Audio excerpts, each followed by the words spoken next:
अस्सलामुअलैकुम, good evening, hello and स्वागत है आप सबका आज के एक और नए धमाकेदार और जबरदस्त वीडियो में, जहां हम बात करेंगे एंडोक्राइनोलॉजी के बारे में। लेकिन इससे पहले कि मैं इस वीडियो यानी एंडोक्राइनोलॉजी को शुरू करूं, मैं आपको बेटा बताना चाहूंगा कि हमारे इस चैप्टर के नोट्स आपको व्हाट्सएप ग्रुप या टेलीग्राम चैनल पे देखने को मिलेंगे, जिसकी लिंक आपको डिस्क्रिप्शन में देखने को मिलेगी।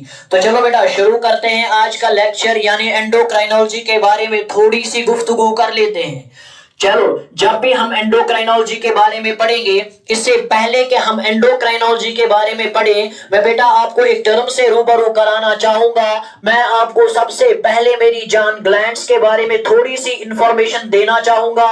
सबसे पहले मैं आपको बताना चाहूंगा कि ग्लैंड्स क्या होते हैं।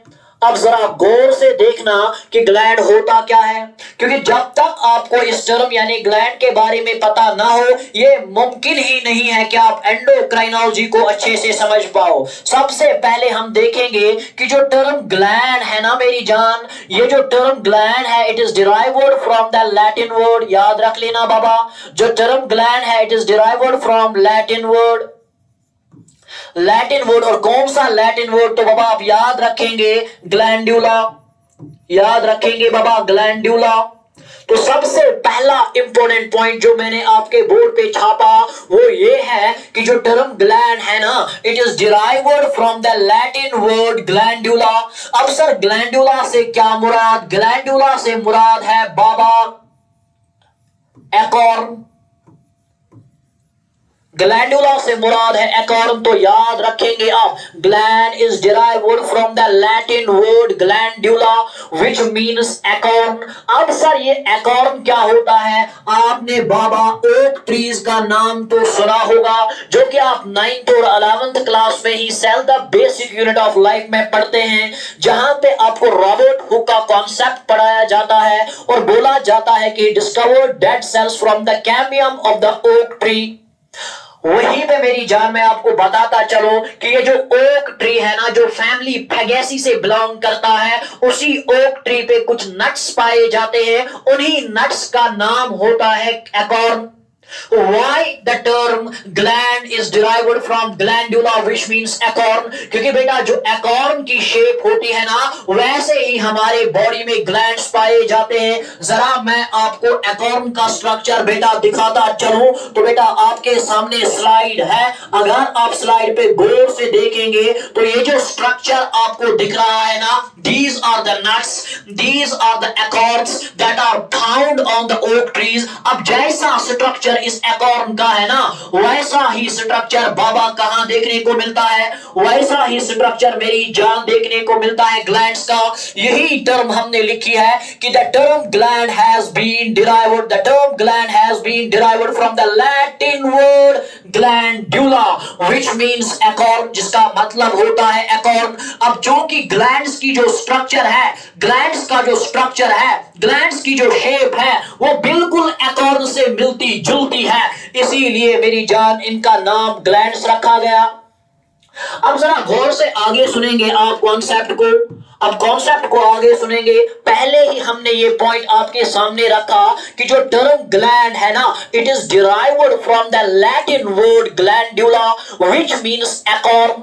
Acorns are the nuts that are found on the oak trees। अब जैसे इन nuts, इन acorns का स्ट्रक्चर होता है, वैसा ही स्ट्रक्चर हूबहू ग्लैंड्स को देखने को मिलता है। इसीलिए ग्लैंड्स को बेटा क्या कहा जाता है? ग्लैंड्स, क्योंकि ग्लैंड्स का मतलब है acorns।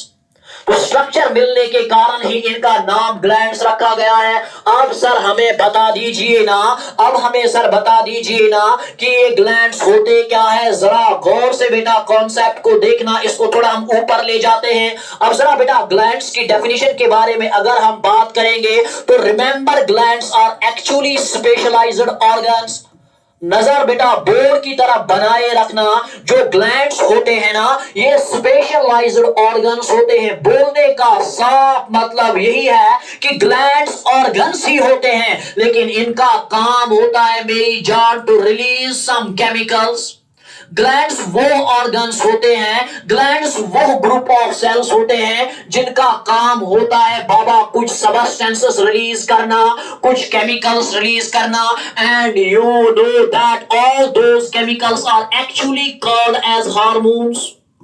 यही तो बेटा अब हम आगे पढ़ के चलेंगे कि हार्मोन्स केमिकल मैसेंजर्स होते हैं, हार्मोन जो है केमिकल कंपाउंड्स होते हैं, हार्मोन्स वो सबस्टेंसेस होते हैं which are produced by the glands and they regulate their function on other parts of the body। कहने का साफ मतलब हमने पढ़ा कि ग्लैंड्स क्या होते हैं। ग्लैंड या तो हम यूं कहेंगे कि ग्रुप ऑफ सेल्स होता है, या तो हम यूं कहेंगे कि ग्लैंड्स वो ऑर्गन्स होते हैं जो कुछ ना कुछ चीज रिलीज करते रहेंगे। उसी चीज को जो ग्लैंड्स रिलीज करते हैं उसी को बाबा हम हार्मोन्स के नाम से जानेंगे। यही लाइन बेटा नजर रखना इस पॉइंट पे।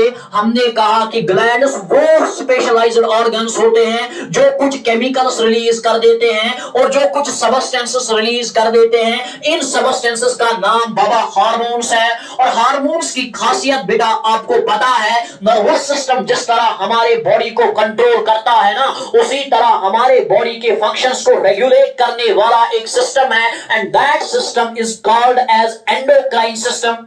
हार्मोन्स ही वो केमिकल मैसेंजर्स होते हैं जो आपकी सेल्स की फंक्शंस को रेगुलेट कर देते हैं। कैसे करेंगे वो मैं आगे मैकेनिज्म में डिटेल में समझाऊंगा। फिलहाल नजर रखना, हार्मोन्स की एक खासियत ये होती है कि ये जिस जगह पे प्रोड्यूस होते हैं ये अपना काम उस जगह पे नहीं दिखाते, ये अपना काम किसी और जगह पे दिखाते। Let us call that cell as target cell.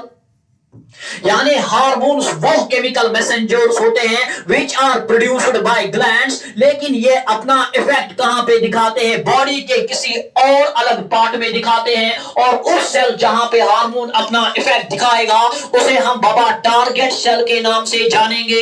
इसी पॉइंट को हमने आपके बोर्ड पे हूबहू दोहराया है, जरा गौर से देखेंगे। Glands are the specialised organs, नजर बोर्ड पे रखना। Glands are the specialised organs, या ये ग्रुप ऑफ स्पेशल सेल्स होता है जिनका काम क्या होता है मेरी जान? कुछ केमिकल्स रिलीज कर देना।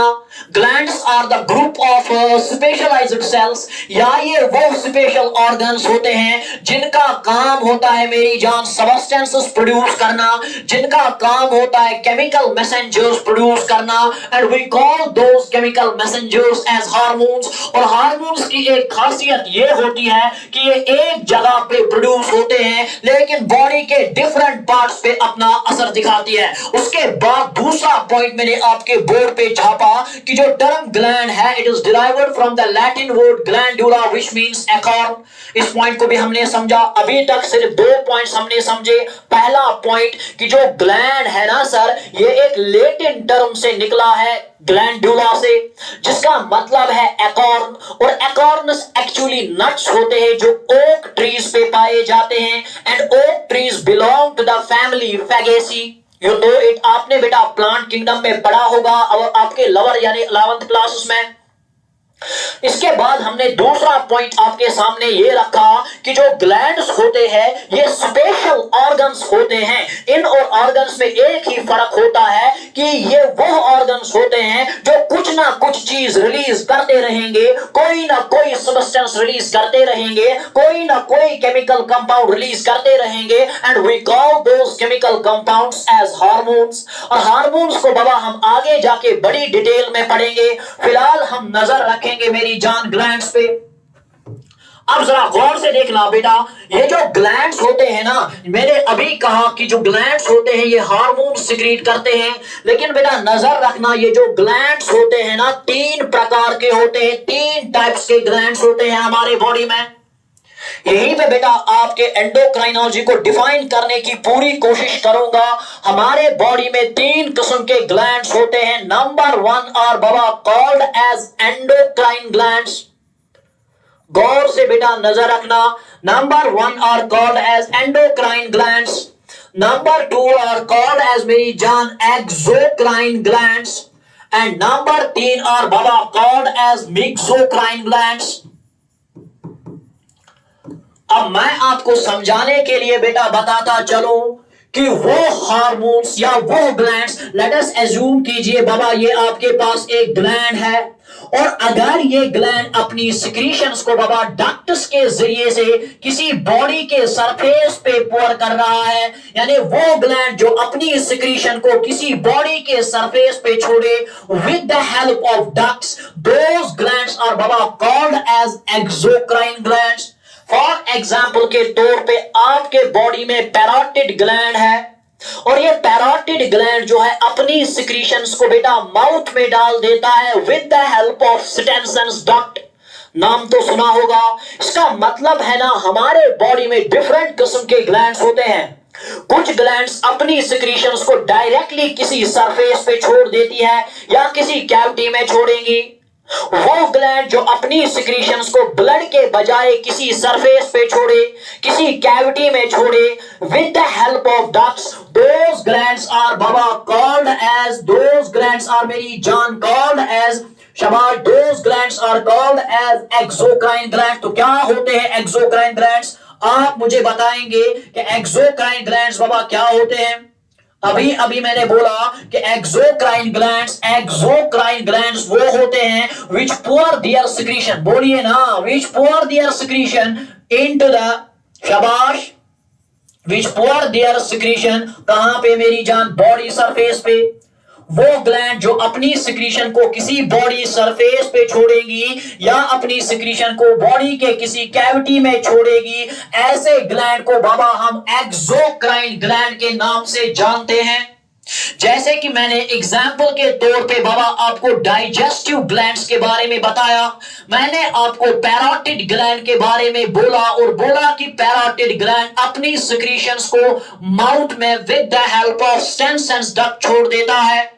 तो अभी तक आपको समझ आया कि सर एक्सोक्राइन ग्लैंड वो होते हैं जो अपनी सिक्रीशंस को, जो अपने सबस्टेंसेस को, जो अपने केमिकल्स को ब्लड के बजाय किसी सरफेस जैसे कि माउथ में छोड़ेंगे, किसी कैविटी जैसे कि बाबा बॉडी के डिफरेंट कैविटीज देखने को मिलेंगी, ड्यूडेनम जैसे सरफेस पे छोड़ेंगी।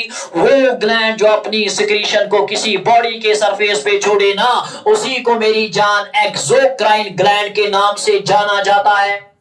और sir what is endocrine gland? जरा गौर से सुनेंगे। हमारे बॉडी में कुछ ग्लैंड्स ऐसे होते हैं, नजर रखना बाबा।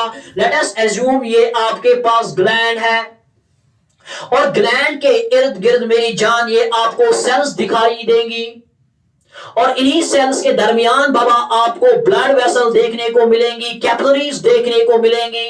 अब जरा गौर से सुनना, कुछ ग्लैंड्स अपनी सिक्रीशंस को पहले इंटरस्टिशियल स्पेस में छोड़ देते हैं, और ये इंटरस्टिशियल स्पेस में ये केमिकल सबस्टेंसेस कैपिलरीज के जरिए से डायरेक्टली कहां जाती है? शाबाश, डायरेक्टली जाती है ब्लड स्ट्रीम में। तो इस ग्लैंड ने अपनी सिक्रीशन को पहले इंटरस्टिशियल स्पेस यानी सेल्स के दरमियान छोड़ा, और फिर ये सिक्रीशन इंटरस्टिशियल स्पेस से जाकर इंट्रावेस्कुलर स्पेस में चली गई, यानी ब्लड में चली गई। तो रिमेंबर, वो ग्लैंड जो अपनी सिक्रीशंस को डायरेक्टली ब्लड में छोड़ेंगी ना, ऐसे ग्लैंड को बाबा एंडोक्राइन ग्लैंड कहते हैं। और एंडोक्राइन ग्लैंड की ही सिक्रीशन को मेरी जान असल में हार्मोन कहा जाता है। शाबाश, क्या कहा जाता है? हार्मोन। तो हम लिखेंगे कि एंडोक्राइन ग्लैंड्स वो ग्लैंड्स होते हैं विच पुअर, आप बताएंगे, आप रिपीट करेंगे मेरे साथ, विच पुअर, शाबाश बोलिए ना बाबा, विच पुअर देयर सिक्रीशन, जो अपनी सिक्रीशंस को मेरी जान कहां पे छोड़ेंगे? Which pour their secretions directly into the blood. और इनको मेरी जान डक्ट्स की जरूरत नहीं होती, इसीलिए आपने सुना होगा कि इन्हें हम डक्टलेस ग्लैंड्स के नाम से जानते हैं। दे आर कॉल्ड एज बाबा डक्टलेस ग्लैंड्स, क्योंकि ये अपनी सिक्रीशंस को बिना किसी डक्ट के, बिना किसी पाइप के, बिना किसी चैनल के सीधे सीधे ब्लड में छोड़ देता है, इसीलिए इनको एंडोक्राइन ग्लैंड्स कहा जाता है। और जो ये सिक्रीशन पोर करेंगे ना, जो ये केमिकल सबस्टेंस रिलीज करेंगे ना, जरा गौर से देखो बाबा, जो ये सबस्टेंस रिलीज करेंगे ना, उस केमिकल सबस्टेंस को ही मेरी जान हार्मोन के नाम से जाना जाता है। अगर मैं मोर स्पेसिफिकली बताऊं तो इन हार्मोन्स को बाबा एंडोक्राइन हार्मोन्स के नाम से जाना जाता है। अभी तक आपको समझ आया कि सर एंडोक्राइन, शाबाश शाबाश, सर एंडोक्राइन ग्लैंड्स वो होते हैं जो अपनी सिक्रीशन को डायरेक्टली ब्लड में सिक्रीट करेगी, जो अपनी सिक्रीशंस को डायरेक्टली ब्लड में पोर करेगी, और उस सिक्रीशन को एंडोक्राइन हार्मोन के नाम से जाना जाता है। जरा बाबा गौर से देखना, both endocrine gland and endocrine hormones collectively form your endocrine system. नजर नजर बोर्ड की तरफ बनाए रखना बाबा। एंडोक्राइन सिस्टम, दोनों एंडोक्राइन ग्लैंड और बाबा एंडोक्राइन हार्मोन्स कलेक्टिवली बनाते हैं आपका endocrine system. And remember biology का एक ऐसा ब्रांच, आई रिपीट, बायोलॉजी का एक ऐसा ब्रांच, मेडिसिन का एक ऐसा ब्रांच जिसमें हम एंडोक्राइन ग्लैंड्स और एंडोक्राइन हार्मोन्स का पढ़ते हैं। बोले तो जिसमें हम एंडोक्राइन सिस्टम के बारे में पढ़ेंगे ना, that branch of biology which deals with study about the endocrine system, which deals with study about the endocrine glands and the endocrine hormones. This branch of biology, this branch of medicine is called as endocrinology। तो क्या मैं बोलूं कि endocrinology का मतलब है, endocrinology medicine का एक ऐसा ब्रांच है, एंडोक्राइनोलॉजी बायोलॉजी का एक ऐसा ब्रांच है जिसमें हम एंडोक्राइन हार्मोन्स और एंडोक्राइन ग्लैंड्स के बारे में पढ़ते हैं। साफ अल्फाजों में यह बता सकता हूं कि endocrinology deals with the study about the endocrine system. But यहां एक पॉइंट का खास ख्याल रखें कि यहां हम सिर्फ एनाटॉमी एंड फिजियोलॉजी पे फोकस नहीं बल्कि पैथोलॉजी पे भी फोकस करते हैं। एंडोक्राइनोलॉजी में हम सिर्फ फिजियोलॉजी नहीं बल्कि हम पैथोलॉजी भी पढ़ते हैं। पैथोलॉजी बोले तो diseased condition, study about the endocrine glands, study about the endocrine hormones and the diseases related to the endocrine gland and endocrine hormone is called as बाबा एंडोक्राइनोलॉजी। यही पॉइंट बेटा आपके स्लाइड पे मैं आपको समझाने की कोशिश करूंगा। सबसे पहले हमने बोला कि जो ग्लैंड्स होते हैं they are broadly classified into 3 types. Number 1 endocrine gland, number 2 exocrine gland और नंबर 3 बाबा मिक्सोक्राइन ग्लैंड। एंडोक्राइन ग्लैंड्स वो होते, हमने पहले पढ़ा एक्सोक्राइन और बोला एक्सोक्राइन वो होते हैं जो अपनी सिक्रीशंस को सीधे सरफेस पे छोड़ेंगे या किसी बॉडी कैविटी में छोड़ेंगे, जैसे कि पैरोटिड ग्लैंड, डाइजेस्टिव ग्लैंड।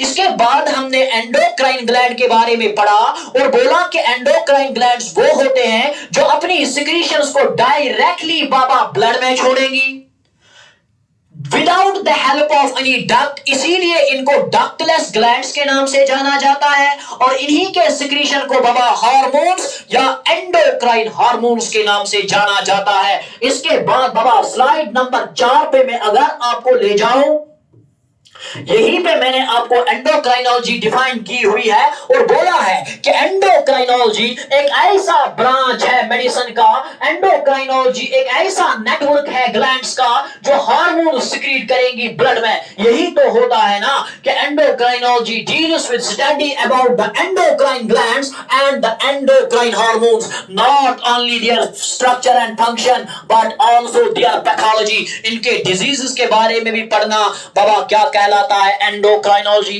इसके बाद बेटा एक इंपॉर्टेंट पॉइंट आप याद रखेंगे कि एंडोक्राइनोलॉजी में सबसे ज्यादा अगर किसी ने काम किया है तो वो बाबा आपका थॉमस एडिसन है। थॉमस एडिसन ने एक जबरदस्त बीमारी के बारे में जिक्र किया था जिसे हम मेरी जान एडिसन्स डिजीज के नाम से जानते हैं, क्योंकि इसको डिस्कवर किया था थॉमस एडिसन ने।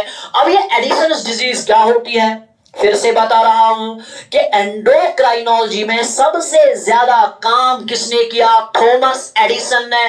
और इसने किस पे काम किया था, इसने काम किया था एक बीमारी पे जिसे हम एडिसन्स डिजीज के नाम से जानते हैं।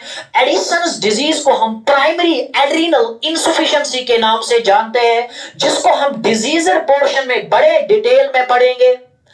प्राइमरी एड्रिनल इंसफिशियंसी से मुराद यहां आपका एड्रिनल ग्लैंड एनफ हार्मोन्स नहीं बना पाता due to the problem that exists with in the शाबाश एड्रिनल ग्लैंड। एड्रिनल ग्लैंड में कोई प्रॉब्लम होने की वजह से, एड्रिनल ग्लैंड में ही कोई प्रॉब्लम, जैसे कि ट्यूमर हो सकता है, जैसे कि कोई इंफेक्शन हो सकता है, शाबाश, जैसे कि ऑटो इम्यून डिजीज हो सकता है। एड्रिनल ग्लैंड में कोई प्रॉब्लम होने की वजह से अगर आपका एड्रिनल ग्लैंड एनफ हार्मोन नहीं बनाता, जैसे कि कॉर्टिसोल नहीं बना पाता, इसी वाली बीमारी को मेरी जान एडिसन्स डिजीज कहते हैं। और ये थॉमस एडिसन ने सबसे पहले डिस्कवर की थी, इसीलिए इसको शाबाश एडिसन्स डिजीज के नाम से जाना जाता है, जो कि थॉमस एडिसन ने सबसे ज्यादा काम किया है, इसीलिए मेरी जान थॉमस एडिसन को हम फादर ऑफ एंडोक्राइनोलॉजी के नाम से जानते हैं। इसने इस बीमारी को 1855 में डिस्कवर किया।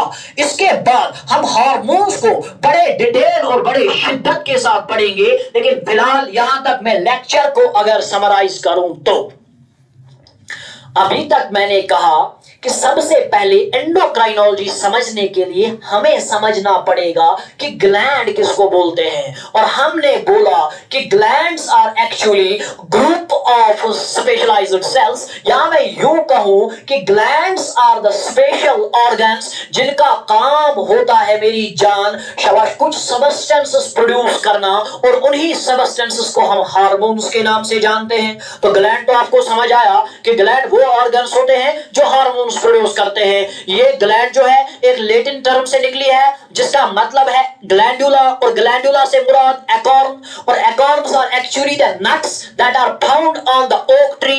जो कि ग्लैंड्स का स्ट्रक्चर एकॉर्न से मिलता जुलता है, इसीलिए इनका नाम ग्लैंडुला या इनका नाम ग्लैंड्स रखा गया है। इसके बाद मैंने बोला कि ग्लैंड्स तीन प्रकार के होते हैं, शाबाश, एक्सोक्राइन ग्लैंड जो अपनी सिक्रीशन को कहां सरफेस पे डालेंगे या किसी कैविटी में छोड़ेंगे, एक्सोक्राइन ग्लैंड्स कहते हैं, जैसे कि पैरोटिड ग्लैंड। उसके बाद एंडोक्राइन ग्लैंड्स वो होते हैं जो अपनी सिक्रीशंस को डायरेक्टली ब्लड में छोड़ेंगी। एंडोक्राइन ग्लैंड जो सिक्रीशन छोड़ती है उस सिक्रीशन को हम एंडोक्राइन हार्मोन के नाम से जानते हैं। Endocrine gland plus endocrine hormone दोनों को हम मिलाकर एंडोक्राइन सिस्टम के नाम से जानते हैं। एंडोक्राइन सिस्टम के बारे में पढ़ना, एंडोक्राइन सिस्टम का स्ट्रक्चर पढ़ना, एंडोक्राइन सिस्टम की फंक्शन पढ़ना, studying about the anatomy of the endocrine system, studying about the physiology of the endocrine system. Not only the structure, खाली स्ट्रक्चर या खाली फंक्शन नहीं, बल्कि एंडोक्राइन सिस्टम के डिजीजेस पढ़ने को भी क्या कहा जाता है, एंडोक्राइनोलॉजी। तो साफ अल्फाज में एंडोक्राइनोलॉजी मेडिसिन का एक ऐसा ब्रांच है जिसमें हम एंडोक्राइन सिस्टम के स्ट्रक्चर, फंक्शन और पैथोलॉजी को पढ़ते हैं। इतना क्लियर। उसके बाद एक टर्म जो मैंने आपको नहीं बताई वो है मिक्सोक्राइन ग्लैंड, इसको भी हम डिटेल में पढ़ेंगे। मिक्सोक्राइन ग्लैंड्स असल में वो होते हैं जो एंडोक्राइन फंक्शन भी परफॉर्म करेंगे, एक्सोक्राइन फंक्शन भी परफॉर्म करेंगे। जैसे कि आपका पेनक्रियाज है, ऊपर ऊपर से बता देता हूं, बाद में डिटेल में पढ़ेंगे। जैसे कि आपका पेनक्रियाज है, आपका पेनक्रियाज दोनों फंक्शंस परफॉर्म करेगा। उसमें एसिनॉर सेल्स पाई जाती है जो बाइकार्बोनेट रिलीज करती है, और बाइकार्बोनेट ड्यूडेनम में रिलीज करती है, तो एसिनॉर सेल्स तो एक्सोक्राइन फंक्शन परफॉर्म करेंगी। अब जरा मैं इसको समझा ही देता हूं, 1 मिनट लगेगा। ये रहा मेरी जान आपके सामने, ये रहा आपके सामने स्टमक, गौर से देखना, ये रहा मेरी जान आपके सामने स्टमक, और ये रहा मेरी जान आपके सामने पेनक्रियाज। जरा गौर से कॉन्सेप्ट की तरफ देखना। अब पेनक्रियाज में बाबा एक डक्ट होता है, that's called as major pancreatic duct, फिर interlobar duct, interlobular duct, intercalated duct, और फाइनली हमारे पास आती है acinar cells. Please remember, acinar cells का काम होता है, ये एक केमिकल सब्सटेंस को प्रोड्यूस करती है जिसे हम बाइकार्बोनेट के नाम से जानते हैं, HCO3, बाइकार्बोनेट। अब बाइकार्बोनेट एसिनॉर सेल से लेकर intercalated, interlobular, interlobar, major pancreatic duct, hepatopancreatic duct, and finally कहां पहुंच जाती है, ड्यूडेनम में। तो क्या एसिनॉर सेल्स ने अपनी सिक्रीशन को ब्लड में छोड़ा कि ड्यूडेनम में छोड़ा, ड्यूडेनम में छोड़ा। This is the exocrine function. अभी थोड़ा ऊपर ऊपर से बता रहा हूं क्योंकि इसको डिटेल में पढ़ना है। This is called as exocrine function. लेकिन इसके बरअक्स आपके पेनक्रियाज में कुछ स्पेशल सेल्स पाई जाती है जिन्हें हम आइलैंड्स ऑफ लैंगरहांस के नाम से जानते हैं, जिन्हें हम आइलैंड्स ऑफ लैंगरहांस के नाम से जानते हैं, जिसमें आपकी alpha cells, beta cells and delta cells. और आपको पता है अल्फा सेल जो होती है they release insulin, alpha cells release करती है इंसुलिन, बीटा सेल्स रिलीज करती है glucagon, but remember insulin plus glucagon they are actually released into the blood stream. इसका मतलब पेनक्रियास की एसिनार सेल्स बाइकार्बोनेट कहां रिलीज करती है? ड्यूडेनम में। तो ये एक्सोक्राइन फंक्शन हुई। लेकिन आइलैंड्स ऑफ लैंगरहैंस जो अल्फा सेल्स और बीटा सेल्स होती है, ये अपनी सिक्रीशन को कहां पे छोड़ती है? शाबाश, अपनी सिक्रीशन को सीधे ब्लड में छोड़ती है। मतलब ये हुई बाबा आपकी एंडोक्राइन फंक्शन। तो पेनक्रियास दोनों फंक्शंस परफॉर्म करेगा, एक्सोक्राइन फंक्शन भी परफॉर्म करेगा, एंडोक्राइन फंक्शन भी परफॉर्म करेगा। ऐसे ग्लैंड को जो दोनों फंक्शंस परफॉर्म करता है, एक्सोक्राइन फंक्शन भी एंडोक्राइन फंक्शन भी, बोले तो जो आधी सिक्रीशंस को किसी सरफेस पे छोड़ेगा, जो आधी सिक्रीशंस को डायरेक्टली ब्लड में छोड़ेगा, ऐसे ग्लैंड को मेरी जान मेक्सोक्राइन ग्लैंड के नाम से जाना जाता है। इसको हम डिटेल में पढ़ेंगे, यह अभी हमारा टॉपिक नहीं है। हम आएंगे अपने दूसरे और इंपॉर्टेंट टॉपिक पे, यानी आज हम पढ़ेंगे बाबा हार्मोन्स, और बड़े ही डिटेल से हार्मोन्स को पढ़ा जाएगा। नजर रखेंगे बाबा आप हार्मोन्स पे। हार्मोन्स, चलो बेटा नजर रखेंगे हार्मोन्स पे। हार्मोन्स के बारे में सबसे पहले अगर मैं आपको कुछ बताता चलूं, मैंने आपको पहले ही बोला कि जो हार्मोन्स होते हैं ना मेरी जान, ये केमिकल मैसेंजर्स होते हैं। आराम से सुनने की कोशिश करना बाबा, ये केमिकल मैसेंजर्स होते हैं सर, केमिकल मैसेंजर्स होते हैं। यानी जो सिग्नल एक सेल से लेकर दूसरी सेल तक लेकर जाते हैं, बोले तो ये सिग्नल ग्लैंड से लेकर मेरी जान टारगेट सेल्स तक लेकर जाते हैं, इसीलिए इन्हें केमिकल मैसेंजर्स के नाम से जाना जाता है। So hormones are the chemical messengers, शाबाश, विच आर प्रोड्यूस्ड, जिनको प्रोड्यूस कौन करेगा? Which are produced by glands. अब ग्लैंड क्या होते हैं? ग्लैंड वो होते हैं जो हार्मोन प्रोड्यूस करेंगे, और हार्मोन क्या होते हैं? हार्मोन्स वो होते हैं जिनको ग्लैंड्स प्रोड्यूस करेंगे। साफ अल्फाज में बयान है आपके सामने। तो hormones are the chemical messengers which are produced by glands and regulate, remember इस अल्फाज को याद रखना बाबा, regulate function in target cells. क्या मतलब इसका? कि हार्मोन्स वो केमिकल मैसेंजर्स होते हैं, गौर से कॉन्सेप्ट को सुनना, हार्मोन्स वो केमिकल मैसेंजर्स होते हैं जो ग्लैंड से प्रोड्यूस होते हैं, लेकिन अपना फंक्शन बॉडी के किसी और एरिया में दिखाते हैं। यूजुअली ऐसा होता है। हालांकि हमारे पास एपोक्राइन या ऑटोक्राइन हार्मोन्स भी होते हैं जो उसी सेल पे अपना काम दिखाएंगे जहां पे प्रोड्यूस होते हैं, लेकिन नॉर्मली मैं बात कर रहा हूं, यूजुअली मैं बात कर रहा हूं कि यूजुअली हार्मोन्स वो केमिकल मैसेंजर्स होते हैं जो ग्लैंड्स में तो प्रोड्यूस होते हैं, लेकिन अपना काम उधर नहीं, अपना काम टारगेट सेल्स पे दिखाते हैं। जैसे कि बेटा आपके पास एक ग्लैंड है, मैं एग्जांपल के तौर पे समझाने की पूरी कोशिश करूं। आपका एंटीरियर पिट्यूटरी ग्लैंड एक हार्मोन को प्रोड्यूस करेगा, उसे मेरी जान हम थायराइड स्टिमुलेटिंग हार्मोन के नाम से जानेंगे। लेकिन यह थायराइड स्टिमुलेटिंग हार्मोन ब्लड के जरिए से मेरी जान आपके थायराइड ग्लैंड में जाएगा। शाबाश, कहां जाएगा बाबा? आपके थायराइड ग्लैंड में जाएगा। और थायराइड ग्लैंड में जाने के बाद ये मेरी जान थायराइड फॉलिकल्स को स्टिमुलेट करके वहां से T3 और T4 को बनाएगा। और ये जो T3 एंड T4 है ना मेरी जान, ये T3 एंड T4 सेल्स में जाकर सेल्स का बेसल मेटाबॉलिक रेट बढ़ाएगा। अब जरा गौर से देखो, TSH कहां प्रोड्यूस हुआ? पिट्यूटरी ग्लैंड में प्रोड्यूस हुआ, लेकिन अपना काम बाबा थायराइड फॉलिकल्स में दिखाया। और थायराइड फॉलिकल्स ने T3 T4 तो बनाया, लेकिन इस थायरॉक्सिन ने मेरी जान क्या कहां पे असर किया? सेल्स में असर किया। सेल्स का बेसल मेटाबॉलिक रेट इंक्रीज किया। न्यूरॉन्स को मेरी जान डेवलप करने में ये मदद करता है आपका थायरॉक्सिन। तो हार्मोन्स एक जगह पे तो प्रोड्यूस होते हैं, लेकिन अपना काम बॉडी के किसी दूसरे पार्ट में दिखाते हैं। यही फर्क होता है मेरी जान, यही खासियत, यही सलाहियत होती है किनकी? हार्मोन्स की। तो बेसिकली हार्मोन्स वो केमिकल कंपाउंड्स होते हैं जो बॉडी के किसी एक पार्ट यानी ग्लैंड में प्रोड्यूस होते हैं, लेकिन बॉडी के डिफरेंट पार्ट्स यानी टारगेट सेल्स तक अपना असर दिखाते हैं। क्लियर है ना? इसके बाद जरा गौर से आप कॉन्सेप्ट को देखना कि ये जो मेरी जान हार्मोन का अल्फाज है ना, ये जो टर्म हार्मोन है ना, ये दी थी मेरी जान एक साइंटिस्ट ने जिसका नाम था अर्नेस्ट स्टार्लिंग। नाम तो सुना होगा बाबा आपने, अर्नेस्ट स्टार्लिंग ने जो टर्म हार्मोन है यही दी थी। असल में हार्मोन्स की कहानी शुरू होती है 1849 से, जब बाबा एक साइंटिस्ट आता है जिसका नाम था एर्नोल्ड बर्टहोल्ड।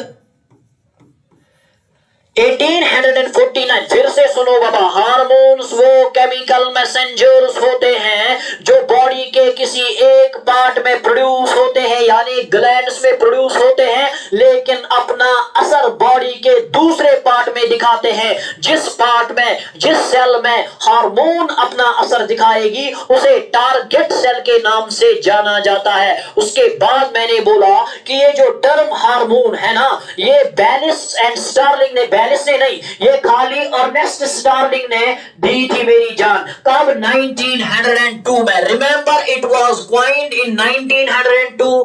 लेकिन इस टर्म देने से पहले ही हार्मोन्स की कहानी शुरू होती है 1849 में, जब एक साइंटिस्ट आता है जिसका नाम था एर्नोल्ड बर्टहोल्ड। अब इस डॉक्टर साहब ने क्या काम किया, इसने रूस्टर्स लिए। रूस्टर्स बोले तो बाबा मेल चिकन, ककुर ये कशीर पर बना छू मुर्गा बाबा। इसने मुर्गा ले लिया, लेकिन मुर्गे की इसने बाबा 3 ग्रुप्स ले लिए। एक ग्रुप मेरी जान मैं आपको स्लाइड पे दिखाने की कोशिश करूंगा, अगर यहां पे स्लाइड पे मैंने दिखाया होगा, जरा गौर से देखना मेरी जान, मैं आपको दिखाने की कोशिश करूंगा। यहां आपके स्लाइड पे रखा है हार्मोन्स वो केमिकल मैसेंजर्स होते हैं which are produced by glands, लेकिन ये अपना असर बॉडी के किसी और पार्ट में दिखाते हैं। और इसकी कहानी एक साइंटिस्ट ने शुरू की थी जिसका नाम था एर्नोल्ड बर्टहोल्ड, और इसने एक्सपेरिमेंट किया मेरी जान रूस्टर्स पे इन 1849। और इसने 3 ग्रुप्स ले लिए। Group number 1 castration group, group number 2 transplant, और ग्रुप नंबर 3 कंट्रोल ग्रुप। यानी इसने कुछ मुर्गे ले लिए और कुछ मुर्गों में इसने क्या काम किया, कैस्ट्रेशन ग्रुप नाम रखा। कैस्ट्रेशन ग्रुप बोले तो इसने इन मुर्गों के टेस्टिस को बाबा रिमूव किया, रूस्टर्स के टेस्टिस को रिमूव किया, और इस ग्रुप का नाम रखा कैस्ट्रेशन ग्रुप। इसके बाद दूसरा ग्रुप इसने लिया, उनमें क्या काम किया, देखो पहले इसने मुर्गे ले लिए, उनमें से टेस्टिस को बाहर निकाला। बाहर निकालने के बाद कुछ जो उनमें से कुछ मुर्गे थे उनमें वापस टेस्टिस को बाबा ट्रांसप्लांट किया।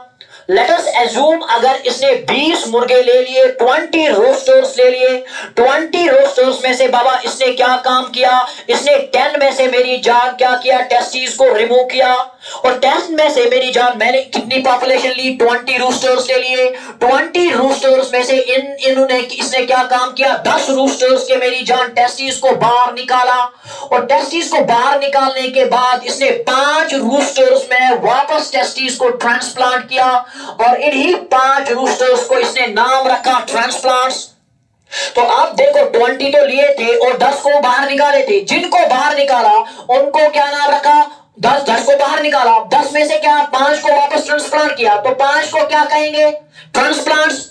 और 5 को तो वापस इंसर्ट नहीं किया, यानी उसके पास अभी टेस्टिस नहीं है। जिनके पास टेस्टिस नहीं है उनका नाम रखा बाबा कैस्ट्रेशन। तो castration is the population of the roosters which do not have testis, जिनसे टेस्टिस बाहर निकाले गए। और transplants is the group of roosters जिनमें टेस्टिस को बाबा ट्रांसप्लांट किया गया।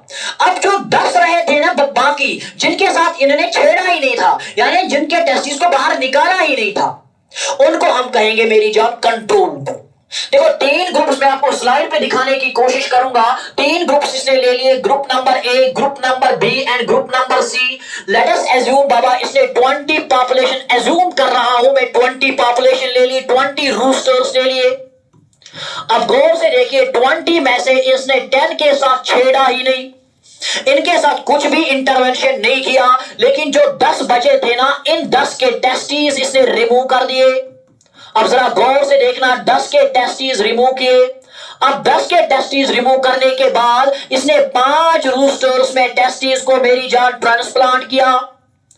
और 5 रूस्टर्स में, जो 5 रूस्टर्स थे उसमें टेस्टिस को ट्रांसप्लांट नहीं किया, उनको ऐसे ही रहने दिया। इसका मतलब हमारे पास 10 रूस्टर्स ऐसे हैं, ऐसे के ऐसे ही है जिनके साथ छेड़ा नहीं गया, और 5 रूस्टर्स हमारे पास ऐसे हैं जिनमें टेस्टिस निकाल कर वापस डाल दिए गए, इन्हें हम ट्रांसप्लांट्स कहेंगे। और 5 रूस्टर्स हमारे पास ऐसे हैं जिनमें टेस्टिस तो निकाले गए लेकिन वापस ट्रांसप्लांट नहीं किए गए, इसे मेरी जान हम कहेंगे कैस्ट्रेशन ग्रुप। तो 3 ग्रुप्स इसने लिए। नंबर 1 कैस्ट्रेशन ग्रुप, यानी जिनके पास टेस्टिस नहीं है। नंबर 2 मेरी जान ट्रांसप्लांट, जिनमें टेस्टिस को ट्रांसप्लांट किया गया। और नंबर 3 कंट्रोल ग्रुप, जिनमें कोई इंटरवेंशन नहीं किया गया, जो नॉर्मल थे। अब इसके बाद इसने क्या देखा? इसने देखा मेरी जान कि जिनमें टेस्टिस थे ही नहीं, जिनके टेस्टिस हमने रिमूव किए थे, उनमें मेल कैरेक्टर्स डेवलप नहीं हुए। मेल कैरेक्टर्स बोले तो अगर हम बाबा यहां पर देखेंगे, मेल कैरेक्टर आपके सामने मैंने रखा एक मेल चिकन, हमने रूस्टर रखा। अब मेल चिकन में क्या खासियत होती है कि इसका जो काम ऊपर वाला या तो मवल वनांशु ऊपर वाला जो एरिया देखने को मिलता है, इसे कॉम बोला जाता है। And this is the classical feature of the male chicken. अगर ये फीमेल हेंस में पाया जाता है उनमें छोटा होगा, अगर होगा तो।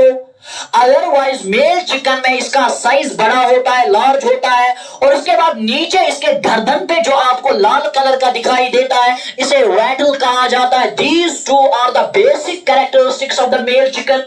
अब इसने क्या देखा कि जो कैस्ट्रेशन थे, जिनमें टेस्टिस नहीं थे, उनमें मेरी जान ना ही कॉम्ब डेवलप हुआ और ना ही वैटल डेवलप हुआ। और जिनमें हमने ट्रांसप्लांट किया था ना, उनमें वो कॉम्ब भी डेवलप हुआ, कॉम्ब भी डेवलप हुआ और उनमें वैटल भी डेवलप हुआ। और ये इस नतीजे पे पहुंचा कि टेस्टिस कुछ ना कुछ सबस्टेंस तो रिलीज करते हैं, जिसकी वजह से मेल कैरेक्टर्स डेवलप होते हैं। रिमेंबर, अब क्या मैंने कहा कि जो ये साइंटिस्ट था एर्नोल्ड बर्टहोल्ड, इसने एक एक्सपेरिमेंट किया 1849 में रूस्टर्स पे, और कुछ के टेस्टिस को बाहर निकाला और कुछ रूस्टर्स में टेस्टिस को ट्रांसप्लांट किया, और देखा कि जिन रूस्टर्स में टेस्टिस है ही नहीं, जिनके टेस्टिस को रिमूव किया गया है, they do not develop the male characters. उनमें ना ही वैटल डेवलप हुई और ना ही उनमें कॉम्ब डेवलप हुई।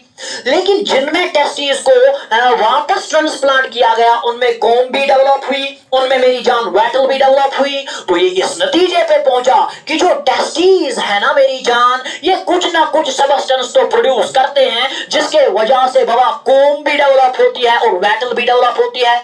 एंड 1902 में एक और साइंटिस्ट आया, इसी साइंटिस्ट ने इन केमिकल्स का नाम हार्मोन्स रख दिया। और ये साइंटिस्ट बाबा आपका अपना प्यारा सा साइंटिस्ट था। अब पहले मैं इस पॉइंट को आपके सामने पढ़ूंगा। मैंने बोला कि इसने 3 ग्रुप्स लिए, क्या क्या? कैस्ट्रेशन ग्रुप, ट्रांसप्लांट ग्रुप और उसके बाद कंट्रोल ग्रुप। और उसने क्या देखा? He found that testis contain some substances that help in the development of male characters। इसने देखा कि कैस्ट्रेशन ग्रुप में टेस्टिस नहीं थे तो मेल कैरेक्टर डेवलप नहीं हुए, और ट्रांसप्लांट ग्रुप में टेस्टिस मौजूद थे तो मेल कैरेक्टर्स डेवलप हुए। तो इस नतीजे पे पहुंचा कि टेस्टिस में ही कोई चीज होती है जो मेल कैरेक्टर्स डेवलप करने में मदद करती है, और यही वो सबस्टेंस है जिसे बाद में हार्मोन का खिताब मिला, जिसे बाद में हार्मोन कहा गया। और यही वो सबस्टेंस है ना, यही वो केमिकल है ना, यही वो कंपाउंड है ना जिसे हम हार्मोन के नाम से जानते हैं। अब देखो प्रोड्यूस कहां पे हुई? टेस्टिस में। लेकिन देखो असर कहां पे दिखाया? हेड पार्ट पे दिखाया ना। कॉम्ब डेवलप की, वैटल डेवलप की। यही सबस्टेंस जो बॉडी के किसी एक पार्ट में प्रोड्यूस हो जाए, असर किसी और जगह पे दिखाए, इसी सबस्टेंस को तो मेरी जान हार्मोन के नाम से जाना जाता है। ये बाद में हम पढ़ेंगे कि लेटर ऑन, बाद में 1902 में क्या हुआ? 1902 में एक और साइंटिस्ट, हालांकि ये 2 साइंटिस्ट थे, एक का नाम विलियम बैलिस था और दूसरे का नाम मेरी जान अर्नेस्ट स्टार्लिंग था। दोनों साइंटिस्ट्स ने मेरी जान क्या देखा?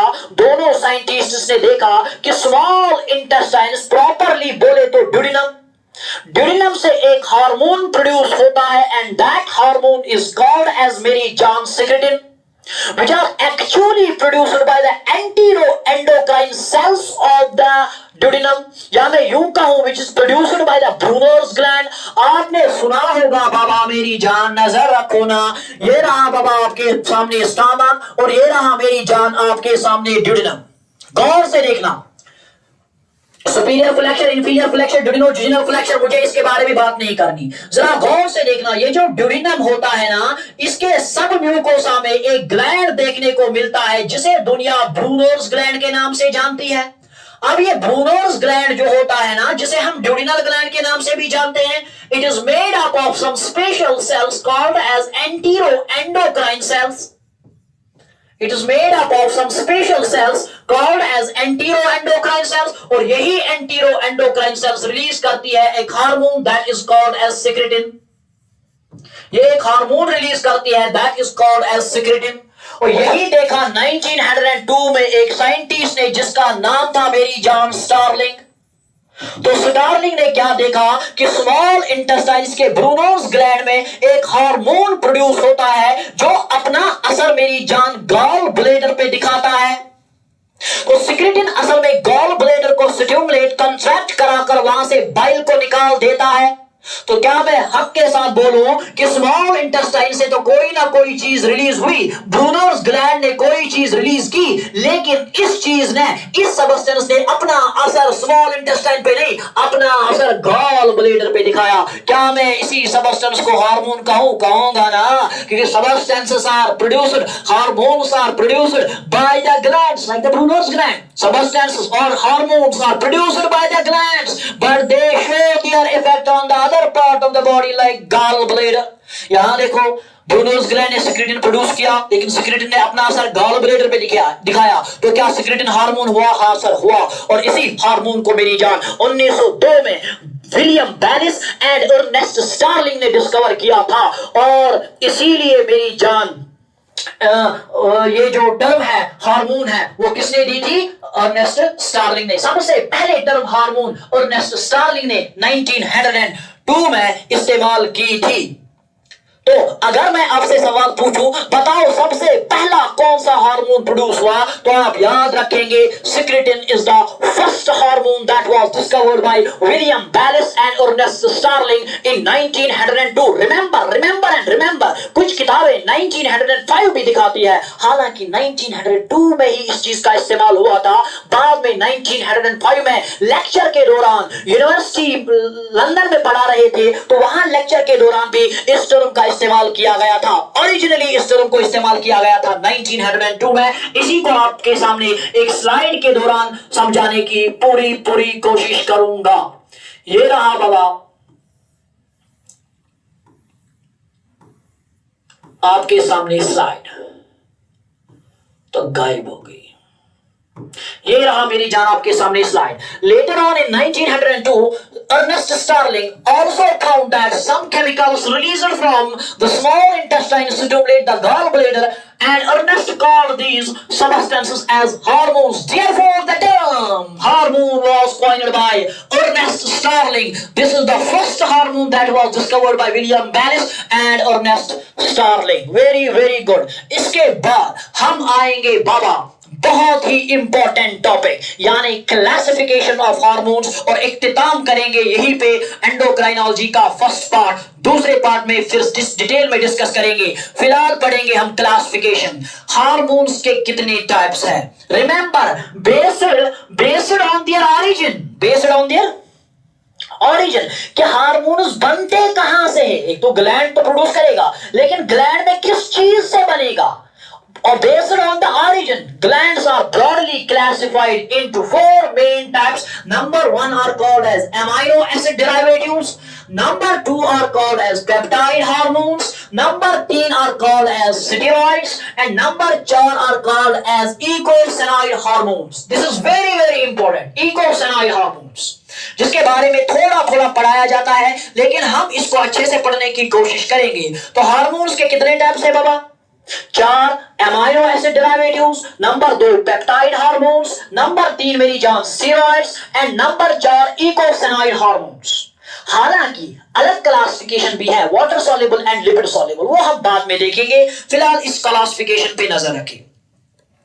यहां तक मैंने हार्मोन्स के बारे में क्या बोला? मैंने बोला हार्मोन्स वो केमिकल मैसेंजर्स होते हैं जो ग्लैंड से प्रोड्यूस होकर बॉडी के किसी अलग पार्ट में अपना असर दिखाते हैं। टर्म हार्मोन का सबसे पहला इस्तेमाल शाबाश अर्नेस्ट स्टार्लिंग ने 1902 में किया था, लेकिन इसकी असल कहानी शुरू होती है 1849 में, जब एक साइंटिस्ट जिसका नाम था जिसका नाम था एर्नॉल्ड बर्टहोल्ड, जिसने अपना एक्सपेरिमेंट रूस्टर्स पे यानी मुर्गों पे किया था। उसने क्या काम किया? उसने कुछ मुर्गे लिए थे और इनको 3 ग्रुप्स में बांटा था। कैस्ट्रेशन, जिनके टेस्टिस निकाल दिए गए थे। ट्रांसप्लांट्स, जिनमें टेस्टिस को मेरी जान शाबाश ट्रांसप्लांट किया गया था। और कंट्रोल ग्रुप, जिनके साथ कोई छेड़छाड़ नहीं की गई थी। वो इसलिए रखा गया था ताकि हम नॉर्मल फंक्शंस को देख पाए, हम कंपेयर कर पाए कि इंटरवेंशन देने के बाद क्या चीजें होती है, इंटरवेंशन देने के बाद कौन कौन सी चीज बदल जाती है, तब्दील हो जाती है, कौन कौन सी इंप्रूवमेंट आती है, कौन कौन सी चेंज आ जाती है। इसीलिए कंट्रोल ग्रुप को रखा गया था। तो 3 ग्रुप, कैस्ट्रेशन ग्रुप जिनमें टेस्टिस नहीं थे, ट्रांसप्लांट ग्रुप जिनमें टेस्टिस को ट्रांसप्लांट किया गया था, और कंट्रोल ग्रुप जो नॉर्मल पॉपुलेशन थी, फॉर कंपैरिजन। उसके बाद क्या कंक्लूजन किया क्या कंक्लूजन किया? इसने देखा कि जो कैस्ट्रेशन ग्रुप है, जिन मुर्गों में टेस्टिस नहीं है उनमें मेल कैरेक्टर्स ही डेवलप नहीं होते हैं, और जिन मुर्गों में टेस्टिस है उनमें मेल कैरेक्टर्स जैसे कि कोम्ब, जैसे कि वेटल डेवलप होता है। वो ये इस नतीजे पे पहुंचा कि जिनमें टेस्टिस होंगे उनमें तो मेल कैरेक्टर्स डेवलप होंगे। इसका मतलब है कि टेस्टिस कोई ना कोई चीज सबस्टेंस तो बनाती है, कोई ना कोई केमिकल तो बनाती है, जिसकी वजह से मेल कैरेक्टर्स डेवलप होते हैं। एंड इन्हीं केमिकल सबस्टेंसेस को हार्मोन्स कहा जाता है। और टर्म हार्मोन 1902 में स्टार्लिंग साहब ने इस्तेमाल की थी।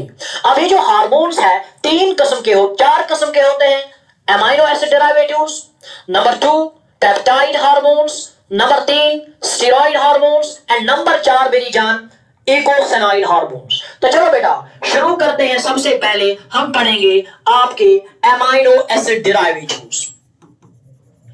Amino acid derivatives.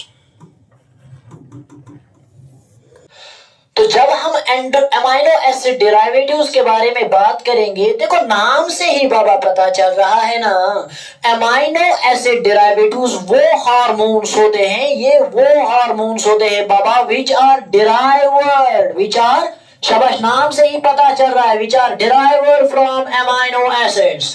वो हार्मोन जो हम कहां से बनाएंगे बाबा, बोले तो अमाइनो एसिड से। अब अमाइनो एसिड्स का स्ट्रक्चर आपने बायोमोलिक्यूल में बाबा पढ़ा होगा, ये जनरल स्ट्रक्चर है मेरी जान अमाइनो एसिड्स का। इनके पास एक अमाइन ग्रुप होता है, इनके पास कार्बोक्सिलिक ग्रुप होता है, एक साइड से हाइड्रोजन और एक साइड से आर ग्रुप, जो कि वेरिएट होता रहता है, चेंज होता रहता है। क्योंकि अमाइनो एसिड्स के एक साइड से अमाइन ग्रुप और दूसरे साइड से कार्बोक्सिलिक यानी एसिडिक ग्रुप मौजूद होता है, इसीलिए इनको अमाइनो एसिड्स के नाम से जाना जाता है।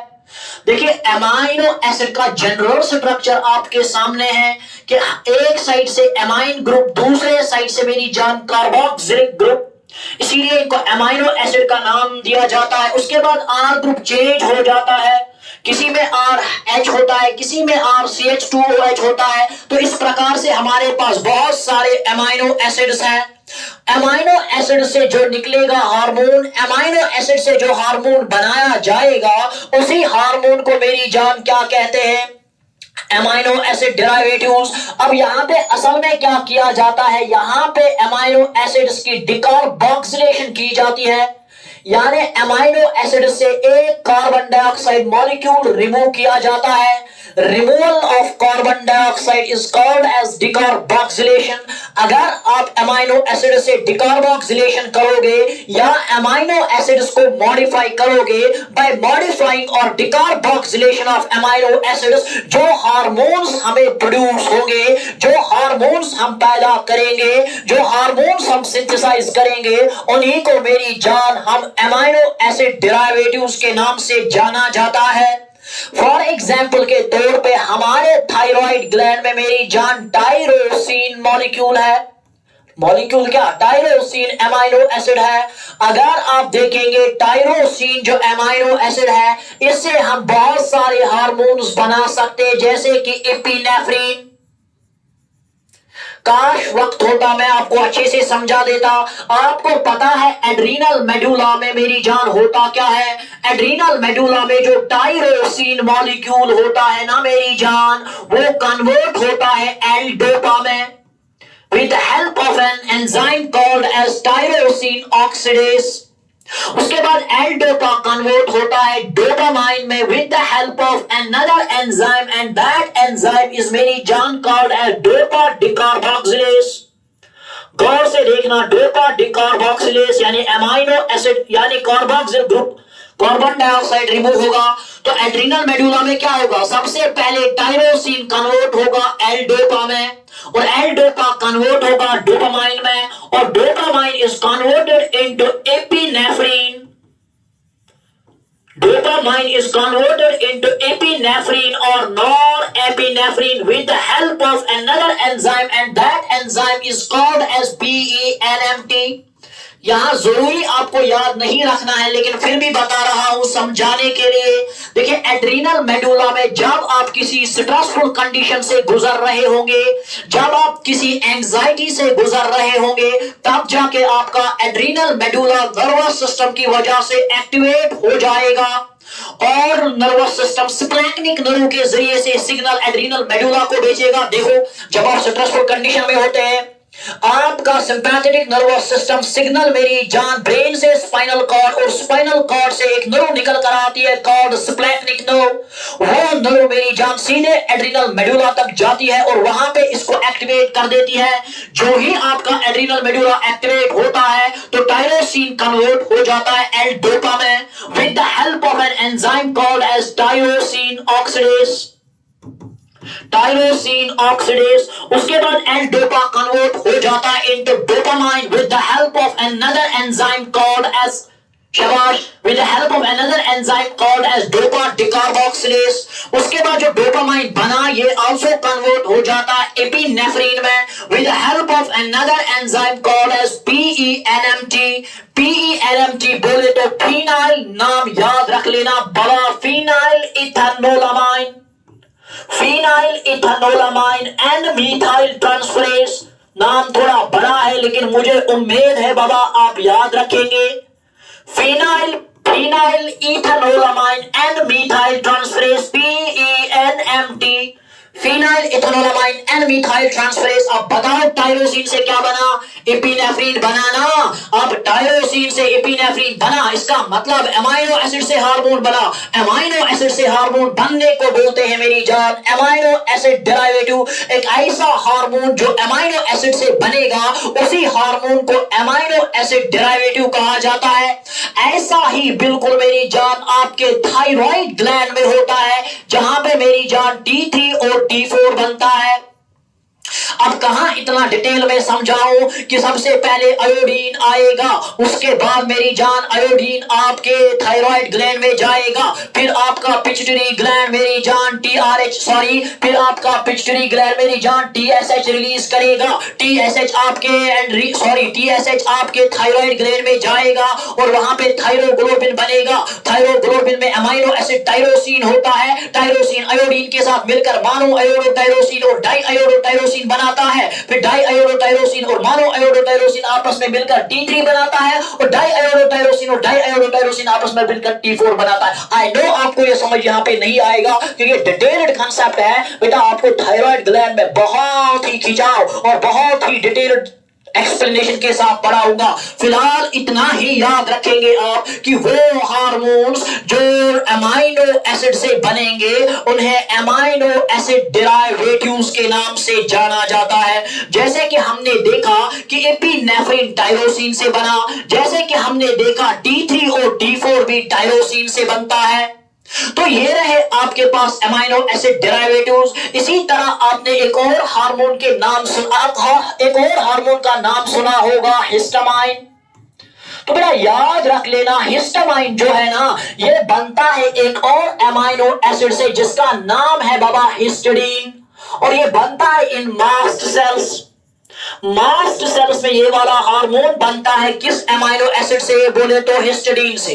Not only in the mast cells but also in platelets, यानी प्लेटलेट्स में मेरी जान हिस्टिडीन की वजह से आपका एक हार्मोन बनता है कॉल्ड एज हिस्टामाइन, और हिस्टामाइन हार्मोन है और हिस्टिडीन एमाइनो एसिड है। अब हार्मोन बना कहां से, एमाइनो एसिड से। ऐसे हार्मोन को जो एमाइनो एसिड से बनेगा ना, ऐसे ही हार्मोन को मेरी जान एमाइनो एसिड डेरिवेटिव्स के नाम से जाना जाता है। एक और एग्जांपल ले लेते हैं बाबा, आपने नाम सुना होगा सेरोटोनिन का, या आपने नाम सुना होगा बाबा मेलाटोनिन का, जो पिट्यूटरी ग्लैंड में बनता है, सॉरी जो पाइनियल ग्लैंड में बनता है। तो मेलाटोनिन एक और एमाइनो एसिड की वजह से बनता है जिसका नाम है बाबा ट्रिप्टोफैन, यानी आपका पाइनियल ग्लैंड बनाएगा मेलाटोनिन, लेकिन किसकी मदद से बनाएगा, ट्रिप्टोफैन, जो कि एक एमाइनो एसिड है। अब जरा गौर से देखेंगे बाबा, मेलाटोनिन कहां से बना, ट्रिप्टोफैन से। ट्रिप्टोफैन क्या है, एमाइनो एसिड। एमाइनो एसिड से निकलने वाला हार्मोन कहलाएगा एमाइनो एसिड डेरिवेटिव। आप जरा बाबा यही पॉइंट आपके स्लाइड पे मैंने लिखा है, अगर आप गौर से देखेंगे इस स्लाइड को तो मैंने लिखा है कि amino acid derivatives they are derived or obtained from decarboxylation or modification of amino acids such as tyrosine and tryptophan। देखिए जैसे कि मैंने बोला कि ये इनके पास एमाइन ग्रुप, मैंने पहले ही बोला था एमाइन ग्रुप होता है, इसीलिए इनको क्या कहा जाता है, एमाइंस। अब एग्जाम्पल के तौर पे एपिनेफ्रिन अभी समझाया, नॉर एपिनेफ्रिन अभी समझाया। ये एपिनेफ्रिन हो नॉर एपिनेफ्रिन हो, ये दोनों के दोनों कहां से बनते हैं, एक एमाइनो एसिड से बनते हैं, टायरोसिन। और एक और चीज याद रखेंगे, एपिनेफ्रिन और नॉर एपिनेफ्रिन दोनों को एक साथ मिलाकर कैटेकोलामाइंस के नाम से जाना जाता है, producer with in the adrenal medulla with the help of tyrosine। इसके बाद मैंने एक और एग्जांपल आपके सामने छापी कि histamine is synthesized from the histidine by mast cells and the platelets। serotonin and melatonin are obtained from the tryptophan। पढ़ाया बेटा। इसके बाद मेरी जान हम दूसरे हार्मोन पे पढ़ेंगे, और दूसरा हार्मोन है मेरी जान आपके सामने पेप्टाइड हार्मोन। मैं लेक्चर को जल्दी जल्दी खत्म करने की कोशिश करता हूं क्योंकि बेटा वक्त बहुत ज्यादा हो गया और आप भी तंग आ चुके होंगे, इसीलिए 2-3 हार्मोन्स को जल्दी से निपटा देते हैं, उसके बाद हम एक दूसरे से इजाजत लेंगे। पेप्टाइड हार्मोन्स मेरी जान वो हार्मोन्स होते हैं जो प्रोटीन से निकलेंगे, या मैं यूं कहूं ये वो हार्मोन्स होते हैं जो पॉलीमर्स ऑफ एमाइनो एसिड से बनते हैं। अब गौर से बेटा देखना मैंने क्या बोला, अभी हमने एमाइनो एसिड डेरिवेटिव देखा कि एमाइनो एसिड डेरिवेटिव सिर्फ एक सिंगल एमाइनो एसिड से निकलते थे, लेकिन यहां पे एक ही एमाइनो एसिड नहीं बल्कि एमाइनो एसिड की लॉन्ग चेन आपस में होती है, और long chain of amino acid से निकलने वाला हार्मोन कहलाता है बाबा आपका पेप्टाइड हार्मोन। और आपको पता है long chain of amino acids को ही मेरी जान प्रोटीन्स कहा जाता है। Proteins are actually the long chain of amino acids. Clear है ना। अब इसीलिए पेप्टाइड हार्मोन्स को हम प्रोटीन हार्मोन्स के नाम से जानेंगे या प्रोटीन डेरिवेटिव्स के नाम से जानेंगे। नजर रखना बेटा, पेप्टाइड हार्मोन्स या प्रोटीन डेरिवेटिव्स ये वो हार्मोन्स होते हैं जो प्रोटीन से बनते हैं, या ये वो हार्मोन्स होते हैं जो long chain of amino acid से बनते हैं। सर कितने चेन से, रिमेंबर अगर स्मॉलर हार्मोन होगा यानी हार्मोन का साइज स्मॉल होगा तो रिमेंबर ये बना होता है करीबन 3 से लेके 49 एमाइनो एसिड्स का। यानी जिस हार्मोन का साइज छोटा होगा, जो हार्मोन स्मॉलर होगा, उसमें कितने एमाइनो एसिड्स पाए जाएंगे, 3 से लेके 49। उसके बाद अगर हम लार्ज हार्मोन्स के बारे में जिक्र करेंगे तो रिमेंबर लार्ज हार्मोन्स में अप टू 200 एमाइनो एसिड्स पाए जाते हैं।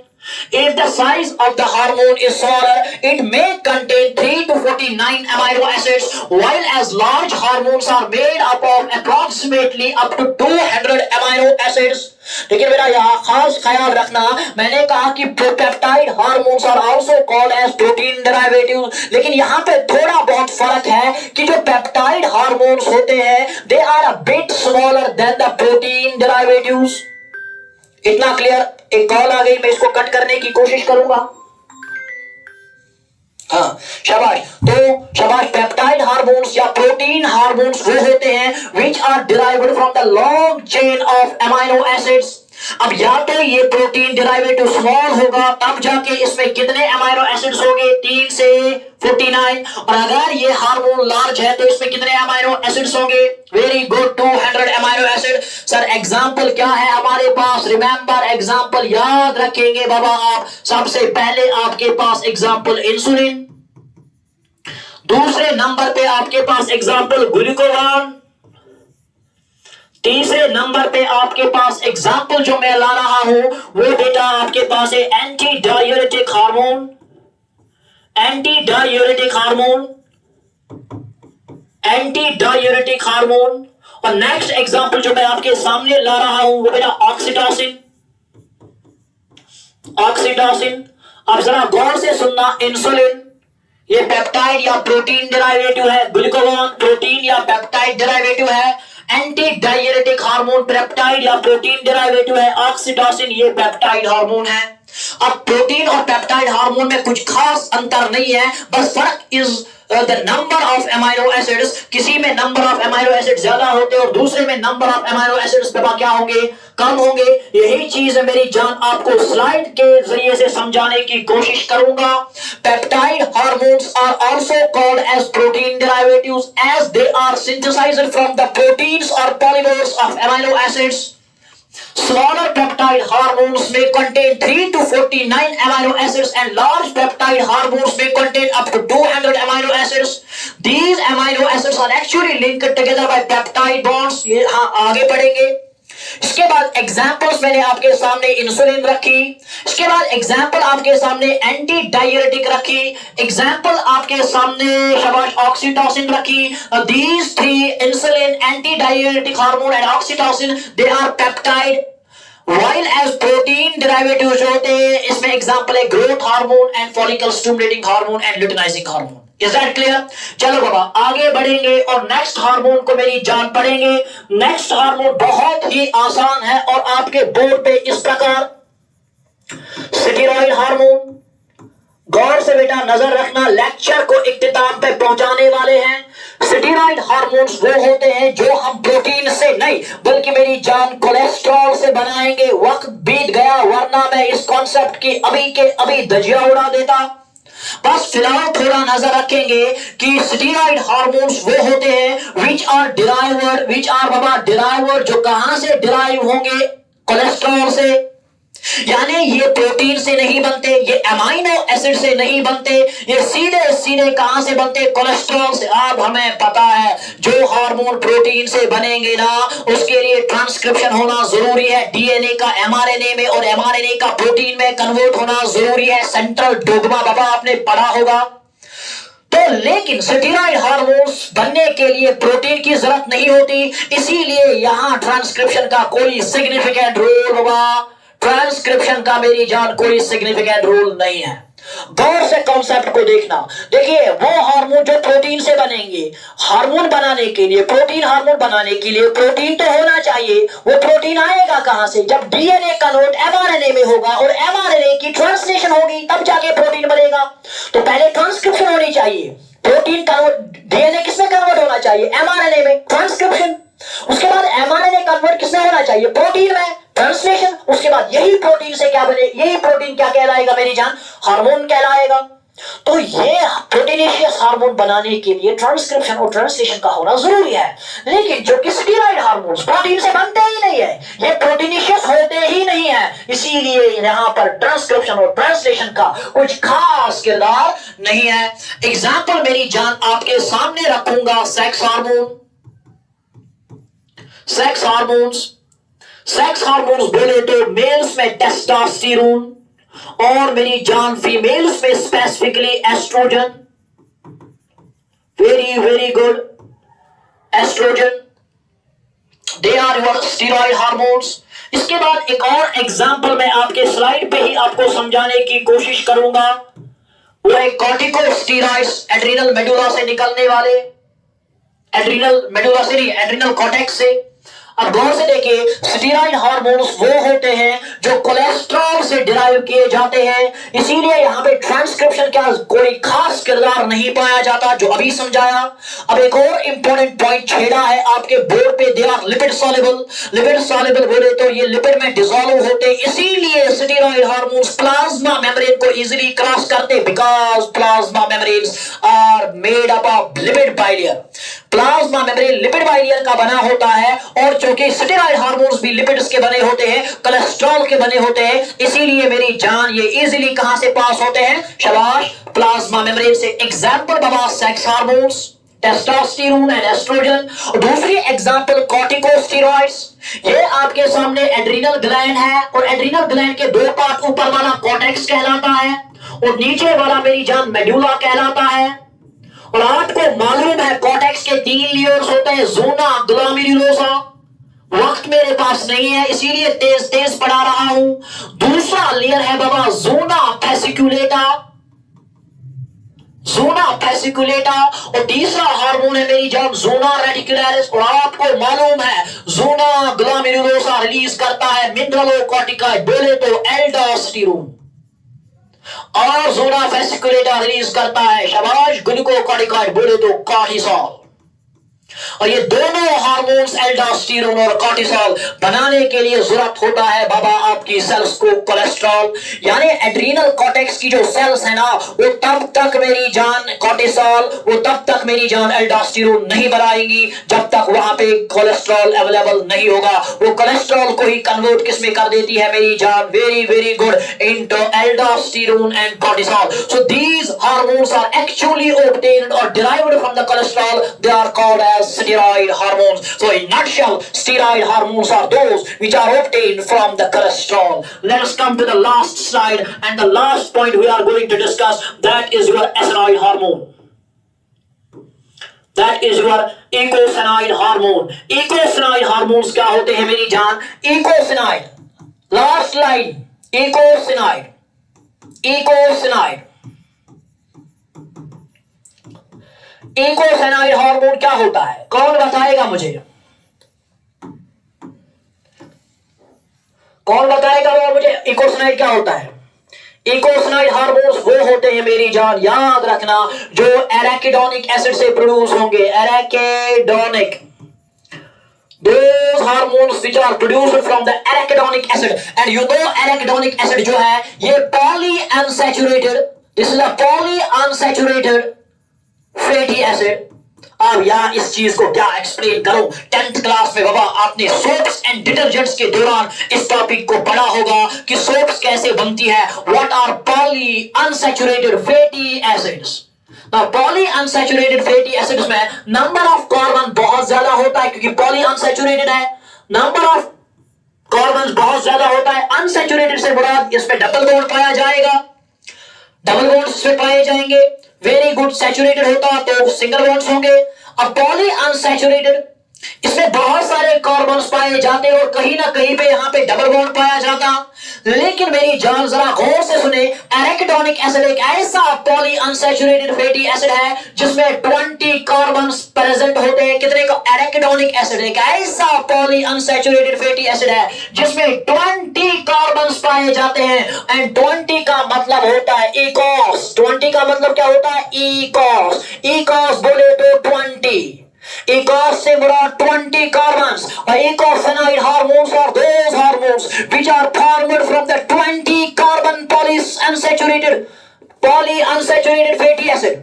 फिर से सुनिए, eicosanoid hormones are those hormones which are formed from the 20 carbon polyunsaturated fatty acid, and 20 carbon polyunsaturated fatty acid कौन है?